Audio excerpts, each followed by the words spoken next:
Assalamualaikum warahmatullahi wabarakatuh. Yang saya hormati Ibu Apoteker Yona Haryanti Putri, SPAM, MPAM selaku pengampu mata kuliah Farmasi Komunitas dan Klinik.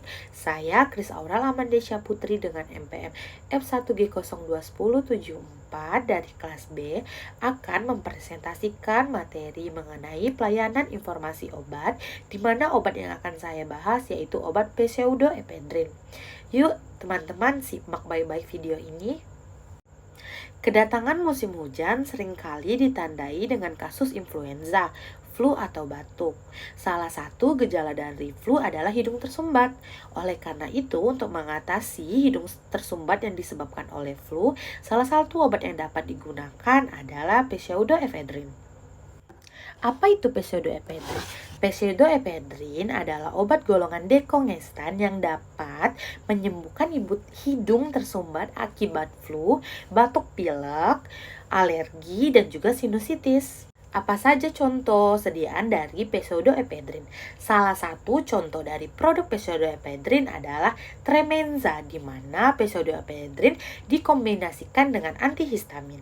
Bagaimana cara kerjanya? Pseudoephedrine bekerja dengan cara menstimulasi reseptor alpha-adrenergic yang dapat menyebabkan penyempitan pembuluh darah di saluran hidung sehingga dapat mengatasi hidung tersumbat. Berikutnya adalah dosis obat pseudoephedrine, di mana dosis pseudoephedrine dapat berbeda-beda sesuai dengan usia pasien. Yang pertama adalah dosis pada orang dewasa dan anak-anak usia 12 tahun ke atas, di mana 30-60 mg tiap 4-6 jam sekali. Kemudian dosis maksimal 120 mg per hari. Untuk tablet lepas lambat itu 120 mg tiap 12 jam sekali. Kemudian dosis pada anak usia 6-12 tahun yaitu 30 mg tiap 4-6 jam sekali, di mana dosis maksimalnya adalah 120 mg per hari. Berikutnya adalah dosis pada anak usia 4-5 tahun, yaitu 15 mg tiap 6 jam sekali. Dosis maksimalnya adalah 60 mg. Baiklah, berikutnya adalah cara penggunaan obat pseudoephedrine. Obat ini dapat digunakan sebelum atau setelah makan. Telan obat secara utuh dengan air putih. Jika Anda menggunakan obat dalam bentuk sirup atau drop, kocok terlebih dahulu sebelum digunakan. Gunakan sendok takar obat yang telah tersedia di dalam kemasan obat agar dosisnya tepat.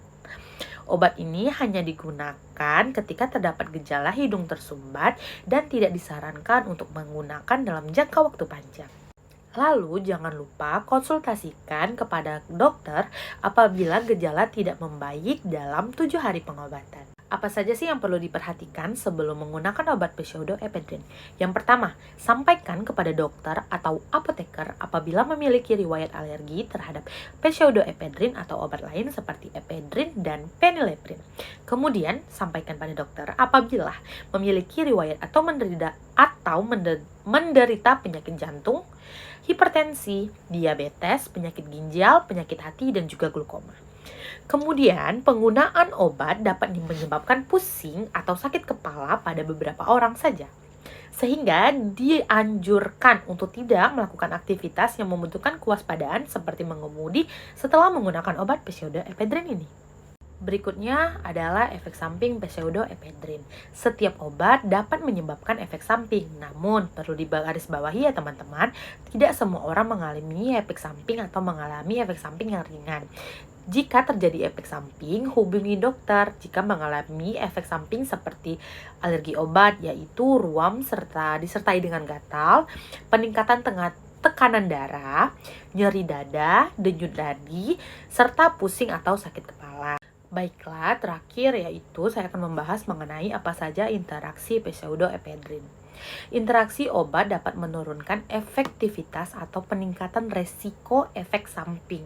Salah satu contohnya adalah obat ini atau pseudoephedrine dapat berinteraksi dengan kafein seperti kopi, teh, coklat, dan juga cola, di mana peningkatan resiko munculnya efek samping seperti peningkatan detak jantung, gelisah, dan juga tremor atau gemetar. Baiklah, itulah tadi presentasi mengenai materi pelayanan informasi obat berupa obat pseudoephedrine. Saya meminta maaf jika terdapat salah-salah kata. Saya tutup. Wabillahi taufiq walhidayah. Wassalamualaikum warahmatullahi wabarakatuh. Terima kasih banyak.